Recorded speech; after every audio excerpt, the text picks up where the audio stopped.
बिहार के नवादा जिले के मुजफ्फर थाना क्षेत्र के कृष्ण नगर के माझी टोला में यानी कि दलित बस्ती में कुछ दबंगों द्वारा शाम 7:30 बजे पहले आसमान में फायरिंग किया जाता है।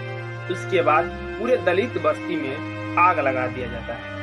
अब तक प्रशासन ने 15 संदिग्ध अपराधियों को पकड़ा है और बाकी के संदिग्ध अपराधियों को पकड़ने के लिए कमेटियां बैठाई है। यह पूरा मामला जमीन विवाद से संबंधित है।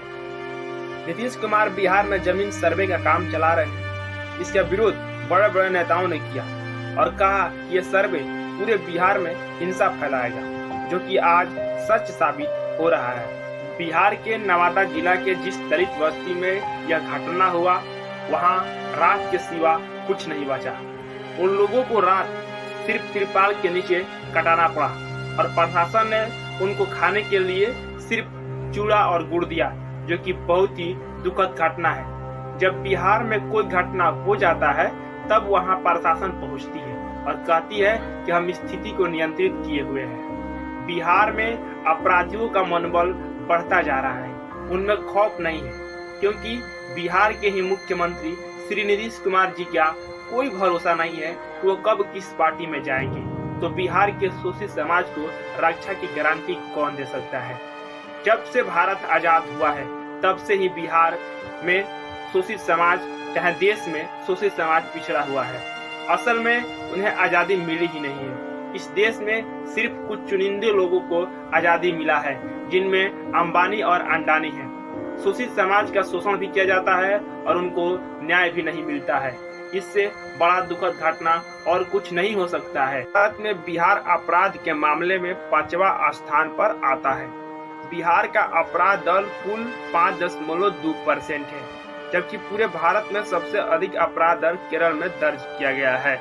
बिहार में हिंसक अपराध दर 35.4% और हत्या 2.3%, बलात्कार 1.3%, अपहरण 8.2% और बच्चों के प्रति अपराध 14.5%, जबरन वसूली 0.5%, गाड़ी से कुचलकर भाग जाना 0.8%, डकैती 2%, नशीले पदार्थों की तस्करी 0.2%, हथियारों का अवैध कारोबार 2.5%, महिलाओं के प्रति हिंसा 0.25% है।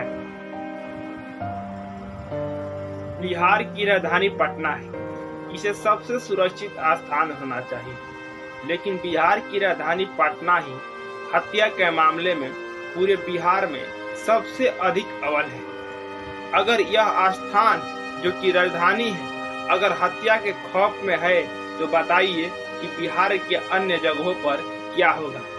इन सभी रिपोर्टों के आधार पर कहा जा सकता है कि बिहार में जंगल राज ही नहीं बल्कि महाजंगल राज है। 2014 में भारत में कुल अपराध सूचांक 43.7% था, जो कि मोदी सरकार में बढ़कर 44.3% हो गया। 2014 में कुल सुरक्षा सूचांक भारत का 56.3% था, जो मोदी राज में घटकर 55.7% हो गया। जिस समय मोदी जी गुजरात के मुख्यमंत्री हुआ करते थे, उस समय कहा करते थे कि जिस तरह से लोग मानसिक रूप से विक्षिपित बच्चों को घर आने पर उनके साथ विशेष तरह से व्यवहार करते हैं, उसी तरह का व्यवहार दलितों के साथ होना चाहिए। तो गुजरात के मुख्यमंत्री नरेंद्र मोदी जी थे, तो उस समय कहा करते थे कि भीमराव अंबेडकर ने इस्लाम धर्म या ईसाई धर्म को छोड़कर बौद्ध धर्म इसलिए अपना लिए कि वह भारत में पैदा नहीं हुए थे। भीमराव अंबेडकर कोई क्रांतिकारी नहीं थे और मंद बुद्धि के दलित बच्चे थे। जब देश के प्रधानमंत्री का ही ऐसा सोच होगा तो देश में दलितों पर अत्याचार क्यों नहीं होगा। जब नरेंद्र मोदी जी प्रधानमंत्री बन गए तो गुजरात गए और कहे कि दलितों पर हमले को रोक दो, अगर गोली मारना है तो मुझे मार दो। बिहार में हुए इस कांड के विरोध देश के कई नेताओं ने अपना प्रतिक्रिया व्यक्त किया है, जैसे कि तेजस्वी यादव जी, राहुल गांधी जी, मल्लिकार्जुन खड़गे जी, मायावती जी। लेकिन देश में दलितों पर अत्याचार होता है, नेता राजनीति करते हैं, लेकिन दलितों पर अत्याचार थम नहीं रहा है।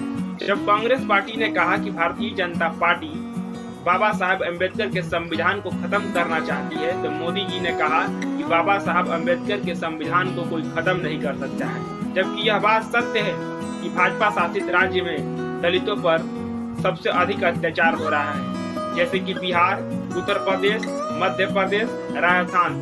मध्य प्रदेश में दलितों को चप्पल तक भी नहीं पहनने दिया जाता है, जबकि राजस्थान में एक दलित की बेरहमी से पिटाई करके हत्या कर दिया गया। पूरा देश जानता है कि मोदी जी सिर्फ वादे करते हैं, निभाते नहीं है। मोदी जी खुद नहीं जानते हैं कि वो मीडिया के पास आकर कब क्या कहेंगे।